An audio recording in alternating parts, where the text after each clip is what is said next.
तो चलो बच्चों, आज का हमारा जो टॉपिक है वो है क्रिया। तो क्रिया की परिभाषा क्या होती है, क्रिया के प्रकार कितने होते हैं, क्रिया के उपभेद कितने होते हैं। तो आज इन सारी चीजों को हम क्लियर करेंगे, क्योंकि अब एग्जाम भी हमारा क्या है, धीरे धीरे पास आता ही जा रहा है। 24 अप्रैल, ज्यादा टाइम नहीं बचा है। कंटिन्यू करते हैं। क्रिया, तो पहले देखते हैं क्रिया का मतलब है क्या होता है। देखते हैं कि क्रिया को हम इंग्लिश में क्या बोलते हैं, एक्टिविटीज। मतलब एक्टिविटीज का मतलब क्या है, कुछ हलचल होना, कुछ ना कुछ हलचल होना। तो इस तरीके से हम कह सकते हैं कि जिस शब्द से किसी कार्य का करना या होना पाया जाता है उसे हम क्या कहते हैं, क्रिया कहते हैं। तो आइए बच्चों इसको लिख देते हैं कि जिस शब्द से किसी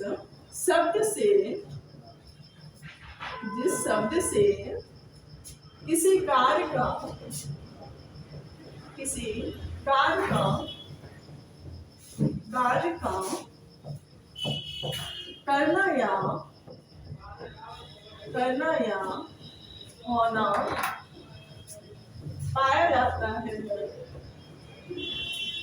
पाया जाता है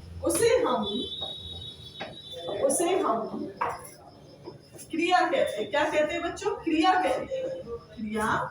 कहते हैं। अब इसको मैं समझाती हूँ, एक सेकंड रुको बहुत अच्छे से। तो एक बात बताओ, जैसे कि उठना, बैठना, जागना, सोना, ये सब क्या है, अपने आप में क्रिया ही तो है। तो कहने का मतलब ये है कि जिस शब्द से, मतलब कि एक शब्द में जैसे लिया बैठना, तो उसका मतलब क्या है, सिट डाउन, खड़े होना, स्टैंड अप। तो क्या हो रही है, एक्टिविटीज हो रही है। तो जिस शब्द से किसी कार्य का करना या होना पाया जाता है उसे हम क्या कहते हैं, क्रिया कहते हैं। तो क्रिया जो होती है वो मुख्य दो प्रकार की होती है। मोस्टली जो होती है, इंपॉर्टेंट जो होती है, जहां से क्वेश्चन बनते हैं, जहां से क्वेश्चन फंसते हैं और आते हैं एग्जाम में, वो दो प्रकार की होती है। तो क्रिया जो होती है वो दो प्रकार की होती है। कितने प्रकार की होती है क्रिया बच्चों, दो प्रकार की होती है। कितने टाइप्स की होती है, 2 टाइप्स की होती है। अब वो 2 टाइप्स कौन कौन से हैं, आइए वो हम देखते हैं। एक तो हमारी होती है सक्रिमक क्रिया और एक हमारी होती है बच्चों आक्रमक क्रिया। एक हमारी क्या होती है, सक्रिमक क्रिया, एक हमारी होती है सक्रिमक क्रिया,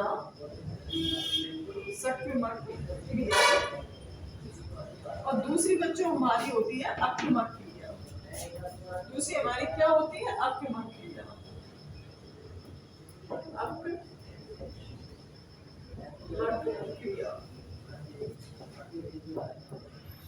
देखना इधर का सब कवर हो रहा, दिख रहा है इधर का।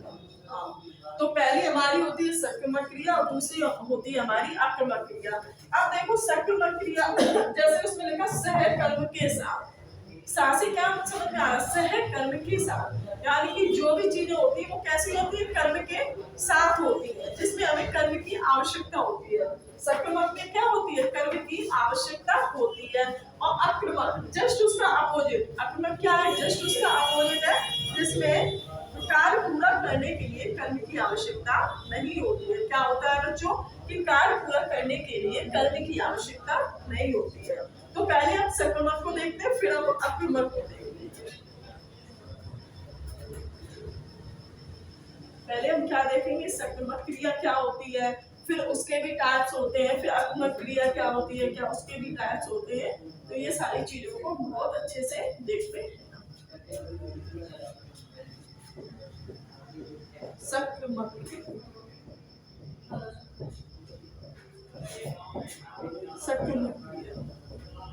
यानी कि कर्म के साथ, क्या लिखते हैं इसको, कर्म की आवश्यकता होती है इसमें, जिसमें कर्म की आवश्यकता होती है। क्या होती है बच्चों, कर्म की आवश्यकता होती है। उसे हम क्या कहते हैं, सक्रिमक क्रिया करते हैं। कहने का मतलब ये है कि जैसे कि कोई वाक्य है और उस वाक्य में क्या है, कर्म होना चाहिए, और जब उस वाक्य में कर्म होगा तो तब वो क्या होगी, सक्रिमक क्रिया होगी, और जिस वाक्य में कर्म नहीं होगा वो क्या होगी, आक्रमक क्रिया हो गई। जैसे कि फॉर एग्जाम्पल हम लेते हैं पढ़ना लिखना। क्या लेते हैं? पढ़ना कॉमा लिखना।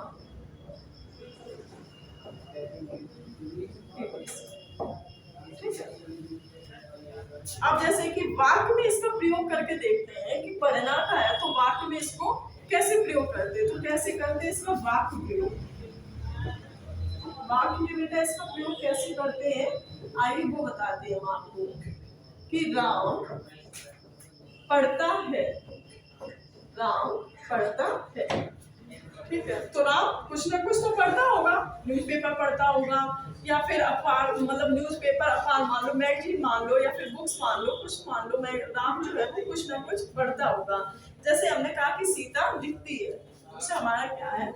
सीता लिखती है, सीता लिखती है, लिखती है।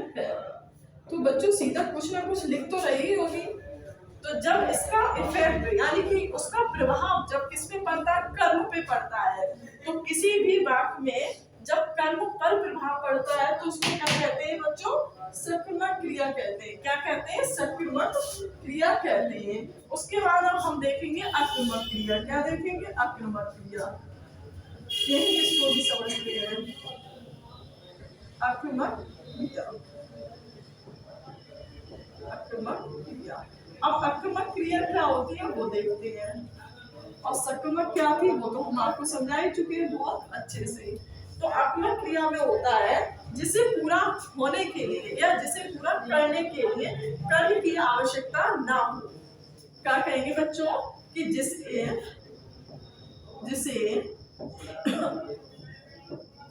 पूरा करने के लिए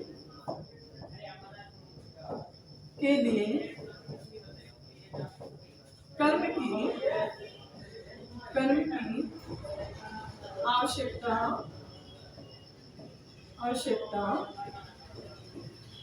ना हो। एक तरीके से हम कह सकते हैं कि जिसमें कर्म का यूज ना हो, जिसका प्रभाव जो है वो कर्म पर नहीं पड़ता है। जैसे कि हमने कहा उठना। फॉर एग्जाम्पल हम क्या लेंगे बच्चों इसमें? फॉर एग्जाम्पल हम लेंगे इसमें उठना। ठीक है, कॉमा।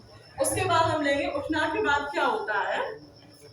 तो वही चीज एक बार फिर से क्लियर कर सकते हैं कि जिसमें कर्म पर प्रभाव नहीं पड़ता उसको हम अक्रिमक क्रिया कहते हैं। जैसे कि उठना, बैठना, रोना, दौड़ना, तो ये सारी क्या है? अक्रिमक क्रिया है बच्चों। क्या है? अक्रिमक क्रिया है। तो उठना, बैठना,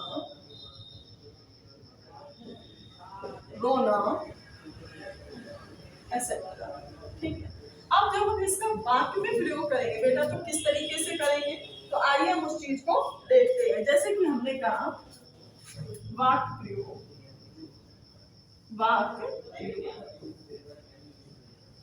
जैसे हमने कहा बच्चा रोता है, बच्चा रोता है। बच्चा क्या करता है? रोता है। तो एक बात बताओ, बच्चा रोता है तो रोता है, उसमें क्या है? उसमें कुछ हो तो सकता नहीं है। तो ये क्या है? इसका प्रभाव क्या है? इसमें हमें कोई जवाब नहीं मिला। एक इसमें ट्रिक और होती है बच्चों, वो और मैं आपको भी बताऊंगी। वो ट्रिक कैसी होती है और किस तरीके से उसको हम बहुत आसानी से पता कर सकते हैं कि ये सक्रिमक है या अक्रिमक है। तो वो ट्रिक क्या होती है? क्या या किसको। क्या करेंगे हम? क्या या किसको का एक नियम होता है, उससे हम इस चीज को पता कर सकते हैं। जैसे कि हमने जो भी हमारा ऑब्जेक्ट है, क्या है? जो भी हमारा कर्म है, उससे पहले हम क्वेश्चन लगा के देखेंगे क्या या किसको।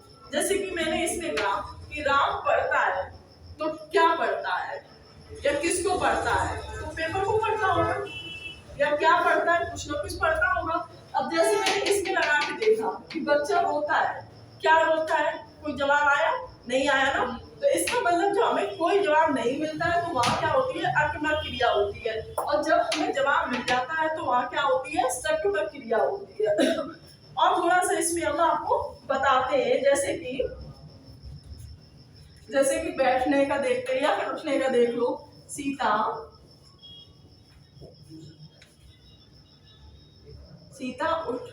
उठ गई है, या इस तरीके से लिख लो, सीता उठ गई है। सीता जो है वो क्या है? उठ गई है।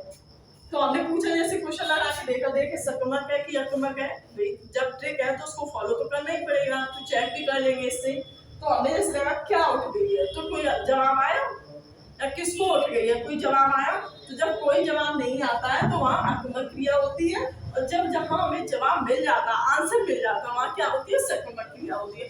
आई थिंक बच्चों आपको ये सकमक और अकमक बहुत अच्छे से समझ में आ गए होंगे। अब हम देखते हैं कि क्रिया के कुछ उपभेद भी होते हैं। उपभेद क्या होते हैं, वेद के भेद जो होते हैं उनको हम क्या कहते हैं बच्चों, उपभेद कहते हैं। तो आइए आप इसके आगे हम आपको बताते हैं। बस क्रिया का बस एक ही मतलब होता है कि जो भी एक्टिविटीज होती हैं, एक्टिविटीज का मतलब जो भी हलचल होती है वो सारी क्या होती है, क्रिया के थ्रू होती है। क्या बोलते हैं, जो भी एक्शन होते हैं, क्या होते हैं, एक्शन। क्रिया का मतलब क्या है, work is going on action, ठीक है। तो ये सारी क्या है, क्रिया है। अब देखते हैं क्रिया के उपभेद। क्रिया के उपभेद।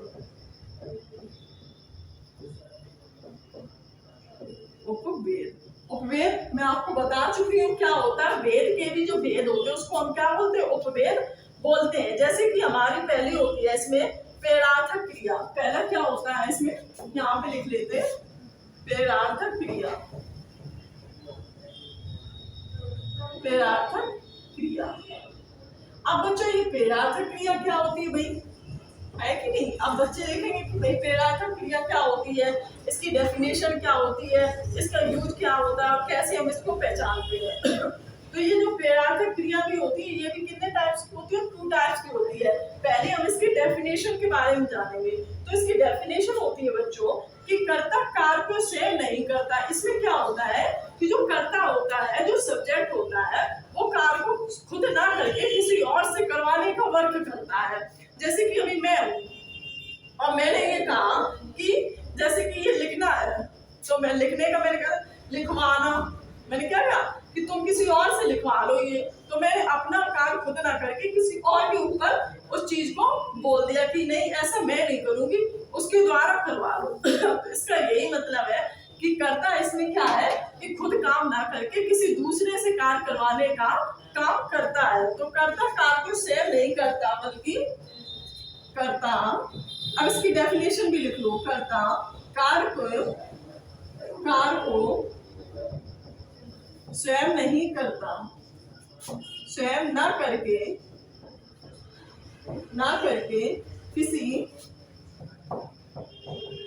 किसी अन्य से करवाना, किसी अन्य से करवाना ही प्रेरणार्थक क्रिया कहलाती है। क्या कहलाती है बच्चों, प्रेरणार्थक क्रिया। प्रेरणार्थक क्रिया कहलाती है। क्या कहलाती है, प्रेरणार्थक क्रिया कहलाती है। तो फिर से मैं वही चीज बताती हूँ कि जो प्रेरणार्थक क्रिया होती है उसकी परिभाषा क्या है कि कर्ता जो है वो कार्य को स्वयं ना करके, मतलब खुद वर्क ना करके किसी अन्य से करवाना ही प्रेरणार्थक क्रिया कहलाती है। अब आइए बच्चों इसमें आगे देखते हैं कि जो प्रेरणार्थक क्रिया होती है वो कितने टाइप्स की होती है। तो वो 2 टाइप्स की होती है। कितने टाइप्स की होती है, 2 टाइप्स की। एक तो इसमें होती है प्रथम प्रेरणार्थक और दूसरी होती है द्वितीय प्रेरणार्थक। पहली क्या होती है, प्रथम प्रेरणार्थक,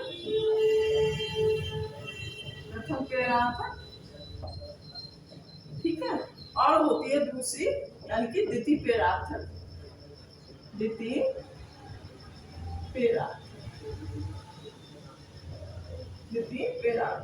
अब जैसे कि एग्जामिनर ने पूछ लिया कि जो प्रेरणार्थक क्रिया होती है वो कितने टाइप्स की होती है, उसने ऑप्शन दे दिए 2, 3, 4, नन ऑफ दीज, इनमें से कोई नहीं। तो हमें पता है कि ये 2 प्रकार की होती है। कितने प्रकार की होती है, 2 प्रकार की।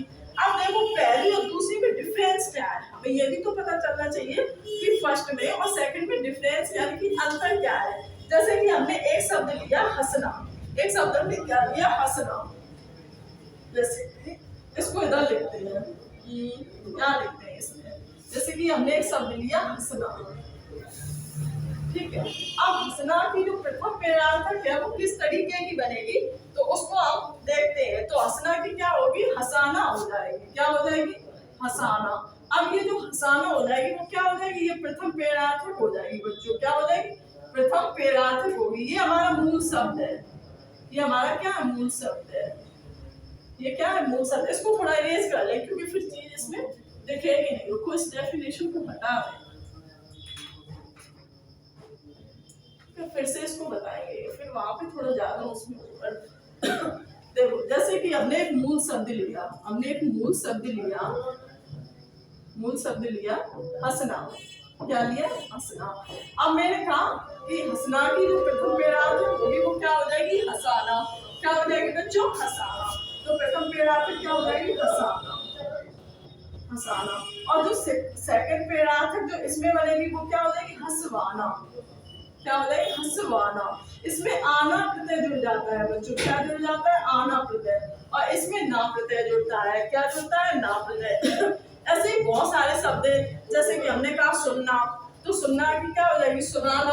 अगर इसमें यूज करेंगे तो सुनना की सुनाना, और अगर द्वितीय पेड़ार्थक में करेंगे तो क्या हो जाएगी, सुनवाना। तो आई थिंक बच्चों आपको पेड़ार्थक क्रिया क्या होती है, उसके दो प्रकार होते हैं, वो क्या होते हैं, तो ये दोनों चीजें बहुत अच्छे से समझ में आ गई होगी। अब हम थोड़ा आगे आगे बढ़ते चलते, क्योंकि हमें ये बाकी चीजें भी तो करवानी है और मेन पर्पस क्या है, टाइम बचा बहुत कम, और अभी कोर्स काफी इसमें है, सिलेबस के अकॉर्डिंग देखेंगे तो इसमें काफी सारी चीजें हैं जो अभी बची हुई है। तो अब मुझे बहुत जल्दी और वही करवाना कि जो पेपर के बेस से आ रहा है, ठीक है। बहुत ज्यादा डीप में पढ़ाने का क्या मतलब, भाई आपके एग्जाम से ही ना फंसे, तो मुझे वही चीजें पढ़ानी जो आपके एग्जाम के पॉइंट ऑफ व्यू से बनती है, ठीक है। आगे देखते हैं इसमें, आगे देखते हैं इसमें। और दूसरी उपवेद क्या होता है, यानी कि पहला तो थी पेड़ार्थक क्रिया, दूसरा उपवेद क्या है, तो वो हम देखते हैं पूर्वकालिक क्रिया। सेकंड क्या है, पूर्वकालिक क्रिया, कालिक क्रिया, पूर्वकालिक क्रिया। अब देखो जैसे कि इसके नाम में देखो लग गया पूर्वकालिक क्रिया। पूर्व का मतलब क्या होता है, जैसे कि वर्ग क्या है, हो चुका हो। पूर्व का मतलब क्या होता है कि ऐसी क्रिया जो किसी क्रिया के ठीक पहले घटित हुई है। मतलब कहने का मतलब ऐसा है कि अभी जो काम है वो हो चुका था, उसके जस्ट बाद एक और वैसा ही काम हुआ है, ठीक है। जैसे अब ऐसे कर सकते हैं, जैसे कि अभी हमने पेड़ार्थक पढ़ाई थी, तो पेड़ार्थक क्या हो जाएगी, पूर्वकालिक क्रिया बन जाएगी। पेड़ार्थक क्रिया जो अभी हमने पढ़ाई थी तो वो क्या हो गई, पूर्वकालिक क्रिया हो गई, यानी कि वो पढ़ चुकी है। तो समझ गए कि जो जैसे कि अभी जैसे कोई एक्टिविटीज होने वाली है तो उससे पहले जो एक्टिविटीज हम कर चुके हैं उसको क्या बोलते हैं, पूर्वकालिक क्रिया बोलते हैं। अब इसकी डेफिनेशन है वो देखते हैं हम कि ऐसी क्रिया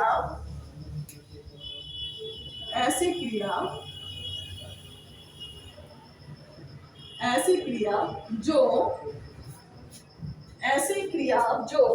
किसी क्रिया के ठीक पहले घटित हुई हो, जो किसी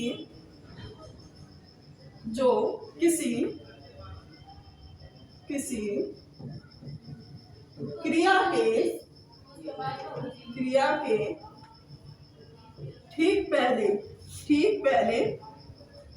ठीक पहले घटित हुई हो। घटित का मतलब होता है कि वो काम हो गया, इंसिडेंट, वो चीज हो चुकी है, घटित हुई हो। अब फॉर एग्जाम्पल आपको बताएंगे, फिर बाकी के हिसाब से सेंटेंस के थ्रू बताएंगे तो चीजें और अच्छी हो जाएंगी। जैसे कि हमने कहा खाना खाकर, चाय पीकर, जैसे कि इसका हाँ पहले एग्जाम्पल में लेते फिर बात करेंगे और मजा आएगा। जैसे कि हमने एग्जाम्पल लिया, राम खाना खाकर सो गया। क्या हो गया, सो गया। तो देखो राम ने सोने से पहले क्या किया है, खाना खाया है ना, तो खाना जो होगी वो क्या होगी, पूर्वकालिक क्रिया होगी बच्चों। क्या होगी, पूर्वकालिक क्रिया हो गई। पूर्वकालिक क्रिया क्या हो जाती है, पूर्वकालिक क्रिया, क्योंकि सोने से पहले हुई है ना, वो क्या हुई है, सोने से पहले। फिर से देखो कि राम खाना खाकर सो गया, तो खाना कब खाया था, सोने से पहले। तो जो खाना है वो क्या हो जाती है, पूर्वकालिक क्रिया हो जाती है। जैसे कि और देखते हैं कि वह चाय पीकर, इधर देखते हैं, सीमा, सीमा चाय पीकर बाजार जाती है, बाजार गई। सीमा जो है वो चाय पीकर बाजार गई। तो चाय पीना जो बच्चों है वो क्या कहलाएगी? पूर्वकालिक क्रिया कहलाएगी। क्या कहलाएगी बच्चों? पूर्वकालिक क्रिया कहलाएगी। क्या कहलाएगी? पूर्वकालिक क्रिया। पूर्वकालिक क्रिया। जो चाय पीना जो है वो क्या कहलाएगी? पूर्वकालिक क्रिया कहलाएगी। तो जो सीमा है वो चाय पीकर तब बाजार गई थी। ठीक है, अब इसमें आगे, अब आई थिंक बच्चों आपको ये समझ में आ गई होगी कि पूर्वकालिक क्रिया होती क्या। आप थोड़ा हम इसके आगे लेते हैं, जैसे कि इसके आगे भी बहुत सारी है नाम धातु क्रिया, तो वो क्या होती है, इसको हम इरेज कर देते हैं। तो पूर्वकालिक क्रिया एक बार फिर से बता देते हैं कि ऐसी क्रिया जिसके जस्ट पहले कोई क्रिया हो चुकी हो। ठीक है, तो जिसके पहले कोई क्रिया हो चुकी हो उसको क्या कहते हैं? पूर्वकालिक क्रिया कहते हैं। तो दो हमारी कंप्लीट हो चुकी है, एक तो पेड़ार्थक और दूसरी हमारी पूर्वकालिक क्रिया। अब तीसरी जो हमारी इसमें बचती है नाम धातु, उसके बाद संयुक्त क्रिया और सहायक क्रिया। तो कुल 6 प्रकार की होती है। जो उपभेद होते हैं वो कितने प्रकार के होते हैं? 6 प्रकार के। अब नाम धातु क्रिया देखते हैं कि नाम धातु क्रिया क्या होती है। बहुत ही मजेदार, बहुत अच्छी लगती है ये नाम धातु क्रिया। नाम धातु क्रिया, आइए बच्चों देखते हैं कि नाम धातु क्रिया होती क्या है। जैसा कि इसमें बताया जाता है कि ऐसी क्रिया जो संज्ञा या सर्वनाम या विशेषण से बनाई गई हो, ऐसी क्रिया जो संज्ञा या विशेषण से बनाई जाती हो, उसे हम क्या कहते हैं? नाम धातु क्रिया कहते हैं। तो बच्चों इसकी परिभाषा लिखना भी बहुत जरूरी है, क्योंकि क्या है, नोट्स उसके साथ साथ नोट्स बनते चलेंगे। ऐसी क्रिया जो संज्ञा या विशेषण से बनाई जाती है, संज्ञा या विशेषण की सहायता से बनाई जाती है, की सहायता से बनाई जाती है,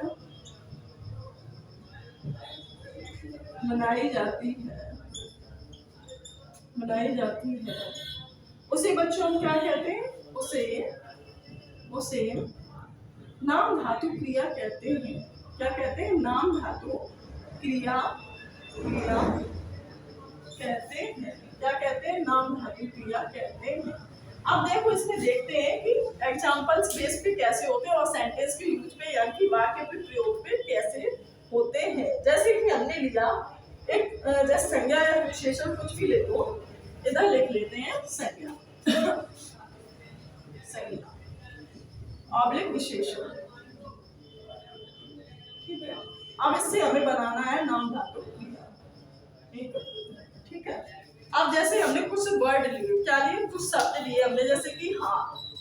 क्या हमने लिया? हाथ। तो हाथ क्या है? देख लो, हाथ क्या है? संज्ञा। तो इससे क्या हो जाएगा? हथियाना। क्या हो जाएगा बच्चों? हथियाना। जैसे कि हमने और लिया लात, तो लात का क्या हो जाएगा? लत्याना। लात का क्या हो जाएगा? लत्याना। तो एक चीज नोटिस कर रहे हो कि इसके पीछे क्या है? आना आना लग रहा है। क्या लग रहा है? आना। तो क्या जुड़ता है इसमें? आना प्रत्यय जुड़ता है बच्चों। क्या जुड़ता है? आना प्रत्यय जुड़ता है। आना प्रत्यय जुड़ता है। तो इसकी एक परिभाषा ये भी हो जाती है कि संज्ञा या विशेषण के जो शब्द होते हैं उनके पीछे अगर आना प्रत्यय जुड़ता है तो वो क्या कहलाते हैं? नाम धातु क्रिया कहलाते हैं। तो इसको भी एक तरीके से हम लिख सकते हैं, नोट बना के इस चीज को भी लिख सकते हैं कि संज्ञा या विशेषण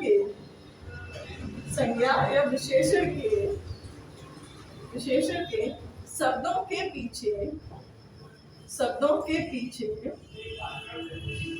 आना प्रत्यय जुड़ने से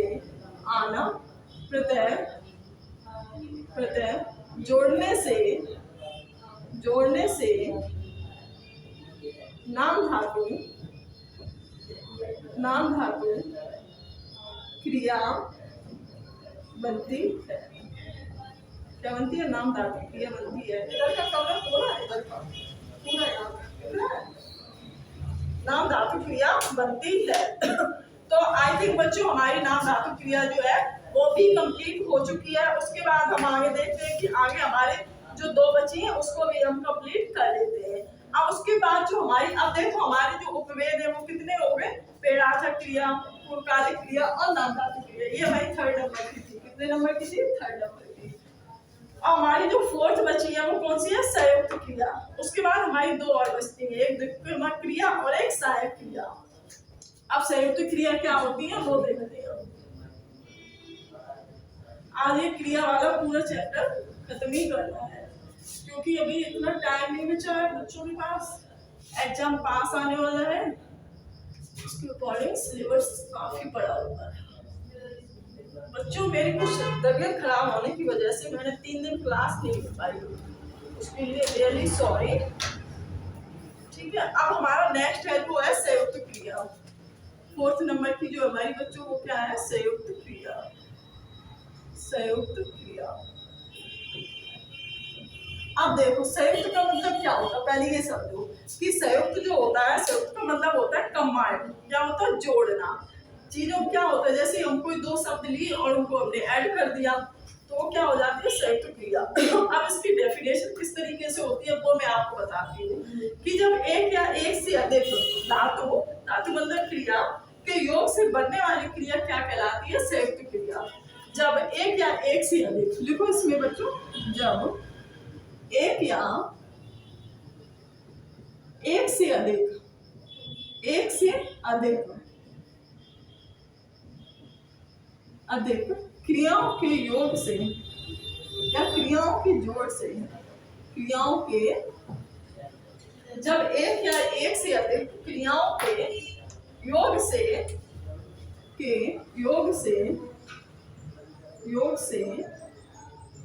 संयुक्त क्रिया बनती है। संयुक्त क्रिया बनती है।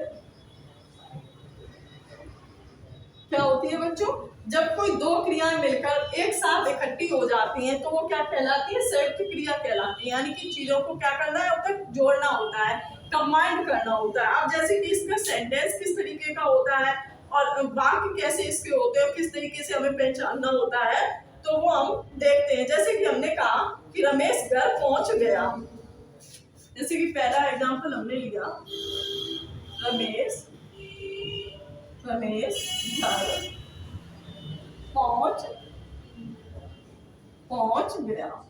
ठीक है, तो रमेश क्या है, घर पहुंच गया। जैसे कि हमने दूसरा जैसे एग्जाम्पल लिया कि वह बिस्तर पर सो गया। दूसरा एग्जाम्पल इसमें हमने लिया कि वह बिस्तर पर सो गया। ठीक है, तो अब यहाँ पे क्या आपने ये चीजें नोटिस की कि इसमें क्या चीजें हो रही है, तो पहुंच गया और सो गया, पहुंच गया और सो गया, ये सारी क्या है, संयुक्त क्रिया है। इसमें क्या है, दो क्रियाओं के योग से बनने वाली क्रिया जो है वो क्या कहलाती है, संयुक्त क्रिया कहलाती है। उसके आगे हम थोड़ा लेते हैं, जो हमारी नेक्स्ट है वो है हमारी द्विकर्मक क्रिया। द्विकर्मक का मतलब होता है जिसमें दो कर्म होते हैं। कितने कर्म होते हैं, दो कर्म होते हैं, यानी कि जिसमें दो ऑब्जेक्ट होते हैं। इंग्लिश में इसलिए बता रहे हैं कि बच्चे समझेंगे कर्म कर्म कर्म क्या होता है, और फिर काफी चीजें ऐसी होती हैं जो हिंदी में नहीं समझ में आती है। अगर उसका प्रोनाउंसिएशन हम इंग्लिश में करते हैं तो वो चीजें ज्यादा देर तक हमारे माइंड में टिकी रहती है। ठीक है, तो द्विकर्मक क्रिया नेक्स्ट हमारी है 5 नंबर की, द्विकर्मक क्रिया। द्विकर्मक क्रिया, अब देखो जिसमें दो कर्म होते हैं, दो कर्म, उसमें लिखा है पहले दो कर्म, क्या बोला गया उसमें, दो कर्म। द्विकर्मक का मतलब होता है दो कर्म, तो इसमें लिखा है दो कर्म वाली क्रिया। इसको हम इस तरीके से भी लिख सकते हैं कि दो कर्म, तो कर्म वाली क्रिया। तो दो कर्म वाली क्रिया जो होती है उसको हम क्या कहते हैं बच्चों, द्विकर्मक क्रिया कहते हैं। अब जैसे दो कर्म होते कैसे हैं, अब हम उसको वाक्य के हिसाब से सेंटेंस के थ्रू समझते हैं। जैसे कि हमने पहला लिया बच्चों यहाँ पे कि माँ ने रमेश को सेब खिलाया। पहला अगर हमने एग्जाम्पल लिया कि माँ ने रमेश को सेब खिलाया, तो माँ ने क्या किया? इसमें कर्म बताओ बच्चों कौन कौन से हैं? तो इसमें कौन कौन से कर्म हो जाते हैं? तो इसमें बच्चों दो कर्म हो जाते हैं। पहला तो रमेश हो जाएगा और दूसरा क्या हो जाएगा? सेब हो जाएगा। पहला कर्म क्या है? रमेश, और दूसरा क्या है? सेब। कि माँ ने किसको? रमेश को। और क्या खिलाया? तो सेब खिलाया। तो आगे समझ में एक और हम लेते हैं इसमें एग्जाम्पल। इससे क्या है, आपका जो डाउट है वो बिल्कुल क्लियर हो जाएगा कि अध्यापक ने बच्चों को किताब पढ़ाई। दूसरा हमारा है कि अध्यापक ने बच्चों को किताब पढ़ाई। अध्यापक ने बच्चों को किताब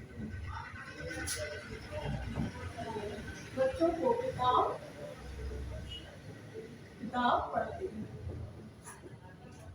अब एक बात बताओ बच्चों, इसमें दो कर्म कौन कौन से हो जाएंगे? एक तो बच्चे हो जाएंगे। अध्यापक ने पहले किसको? बच्चों को क्या पढ़ाया? किताब पढ़ाई। तो अब इससे बच्चे आपका ये सारा जो डाउट है वो बहुत अच्छे से क्लियर हो गया होगा कि दो कर्म का मतलब होता है कि जिसमें वाक्य में दो कर्म मिलते हैं। अब इसके साथ ही हमारी एक लास्ट वाली बचती है, उसके साथ ही हमारा क्रिया वाला चैप्टर जो है वो क्या हो जाएगा? फिनिश हो जाएगा। तो लास्ट जो हमारी बचती है वो होती है सहायक क्रिया। सहायक क्रिया, जिसको इंग्लिश में हम हेल्पिंग वर्ब भी बोलते हैं। क्या बोलते हैं बच्चों? Helping verb. लास्ट हमारी है इसमें सहायक क्रिया। सहायक क्रिया। अब देखो सहायक क्रिया क्या होती है। इंग्लिश में तो हर बच्चे को पता होता है कि ये हेल्पिंग वर्ब है। भाई हिंदी की बात कर लें तो बच्चों को नहीं भी इतनी डीप में नॉलेज होती है, नहीं पढ़ा होता है तो और क्या होता है कि हिंदी की चीजें क्या है, ज्यादा टाइम तक लर्न भी नहीं रहती। पढ़ा होगा कभी छोटे क्लासों में, भी नहीं लर्न आ रहा है, भी नहीं रिकॉल हो रहा है, तो उसको हम बताते हैं सहायक क्रिया यानी कि हेल्पिंग वर्ब। तो मुख्य क्रिया को क्या करती है? पूरा करती है। मुख्य क्रिया को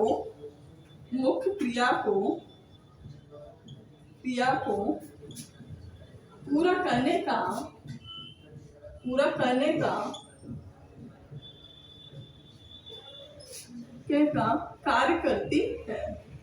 कार्य करती है। तो जो हमारी बच्चों मुख्य क्रिया होती है इसको क्या है? ये पूरा करने का कार्य करती है। अब कैसे करती है हमें ये भी तो भाई पता होना चाहिए। जैसे कि हमने कहा कि वे मंदिर जाते हैं।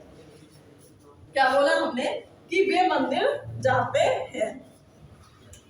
तो इसमें एग्जाम्पल लेते पहला वाला कि वे मंदिर जाते हैं। तो वो कहाँ जाते? मंदिर है। अगर ये चीज नहीं लगी होगी, हेल्पिंग वर्ब नहीं लगी होगी, तो क्या है ये सेंटेंस अगर मान लो ये हटा दे तो वे मंदिर जाते तो कंप्लीट हो पाएगा। तो जो हमारी ये मुख्य क्रिया है जाना, तो इसको क्या पूरा करने का काम ये करती है हमारी सहायक क्रिया है। तो ये हमारी क्या है? सहायक क्रिया है। इंग्लिश में इसको हेल्पिंग वर्ब बोलते हैं। जैसे कि दूसरा, जैसे हमें एग्जाम्पल दिए कि तुम रो रहे हो। दूसरा हमने एग्जाम्पल लिया, तुम रो रहे हो। तो एक बात बताओ, इसमें हमारी मुख्य क्रिया क्या है? रोना। मुख्य क्रिया क्या हमारी? रोना। और जैसे हमने कहा है कि रहे हो, क्या है? रहे हो, तो ये हमारी क्या हो जाती है? कंप्लीट हो जाती है। तो इसीलिए इसको बोलते हैं सहायक क्रिया। ये क्या है? जो हमारी मुख्य क्रिया है उसकी हेल्प करती है। क्या करती है? हेल्प करती है। और इसीलिए इंग्लिश में इसको क्या बोलते हैं? हेल्पिंग वर्ब बोलते हैं बच्चों। क्या बोलते हैं? हेल्पिंग वर्ब बोलते हैं। इंग्लिश में इसको क्या बोलते हैं? Helping verb. जो हमारी मेन वर्ब होती है उसको जो हेल्प करने का वर्क करती है। ठीक है, इसलिए इसको क्या बोलते हैं बच्चों? हेल्पिंग वर्ब बोलते हैं। तो इसी के साथ हमारा आज का ये जो चैप्टर है बच्चों कंप्लीट होता है। एक बार इसको हम रिवाइज करवा देते हैं। जैसे कि क्रिया, अब क्रिया के जो भेद होते हैं वो कितने प्रकार के होते हैं? दो मुख्य प्रकार के होते हैं, एक सकर्मक और एक आक्रमक। सकर्मक जो कर्म के साथ होता, आक्रमक जो बिना कर्म के होता। उसके 6 उपभेद भी होते हैं, जैसे कि मैंने आपको स्टेप बाय स्टेप करवा भी दिए। जैसे कि पहला हमारा था क्रियार्थक क्रिया। क्रियार्थक क्रिया के भी 2 भेद थे, यानी कि प्रथम और द्वितीय। उसके बाद था हमारा पूर्वकालिक क्रिया, नाम धातु क्रिया, संयुक्त क्रिया, औद्योगिक क्रिया और सहायक क्रिया। तो 6 उपभेद होते हैं क्रिया के और 3 भेद होते हैं। तो इसके साथ ही बच्चों ये वाला आज का हमारा चैप्टर कंप्लीट होता है। कल हम नेक्स्ट चैप्टर लेके आएंगे। और आपको ये क्लास अच्छी लगी हो तो क्लास को शेयर जरूर किया करो ज्यादा से ज्यादातर बच्चों तक, क्योंकि जो एग्जाम आने वाला है 24 अप्रैल को, उसके लिए अब ज्यादा टाइम नहीं बचा है। तो ये ज्यादातर बच्चों के पास पहुंचे, जिससे क्या है ज्यादातर बच्चों की हेल्प हो। और चैनल को लाइक और सब्सक्राइब जरूर कीजिए।